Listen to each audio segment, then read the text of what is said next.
House Republicans and the American people trust President Trump. His policies, which put Americans first, will deliver the strongest economy in the world. For far too long, American workers have been taken advantage of. And President Trump has made it clear, we will no longer put American workers at an unfair advantage. Imagine starting a football game 2 touchdowns behind. Or imagine being Houston and starting with a 25-point lead. Perhaps they would have won the game last night, right? For the past 50 years, that position the United States has actually been in. That is the position that the United States of America has been in for the past 20 plus years. Think about it. Across 132 countries and more than 600,000 products, U.S. exporters face higher tariffs 2/3 of the time. That is the definition of unfair and completely unacceptable. Remember, the goal is to level the playing field. And the president is already bringing our trade partners to the table. Look at Vietnam and Japan. Already, businesses have started adjusting and restructuring. They are investing in America.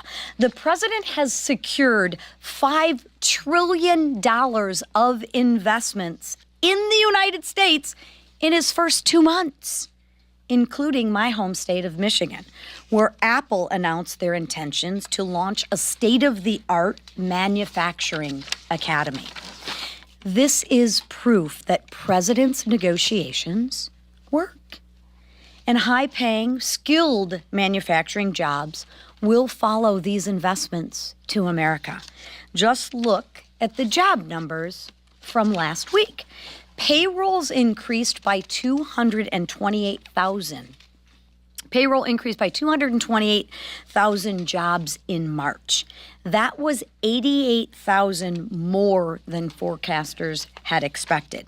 And according to the private sector employment report, in March, 21,000 new jobs were added in manufacturing. Something unimaginable a year ago.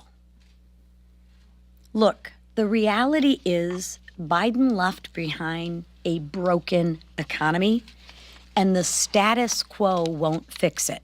No one should fault President Trump for trying unconventional ways to get us out of this mess, because that's what it's going to take. House Republicans know that President Trump's long-term strategy will pay off. Now, changing gears and moving on to this week in our work to advance President Trump's agenda, Americans expect us to do our job. This week, we need to pass the SAVE Act and secure our elections. Stop rogue judges from stalling President Trump and the American people's agenda.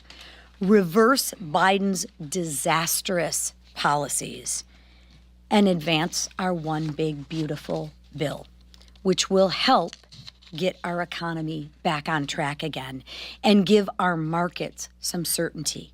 And we said this from the get-go. There may be growing pains, but House Republicans are unified behind our common goal to deliver on the mandate that the American people gave us.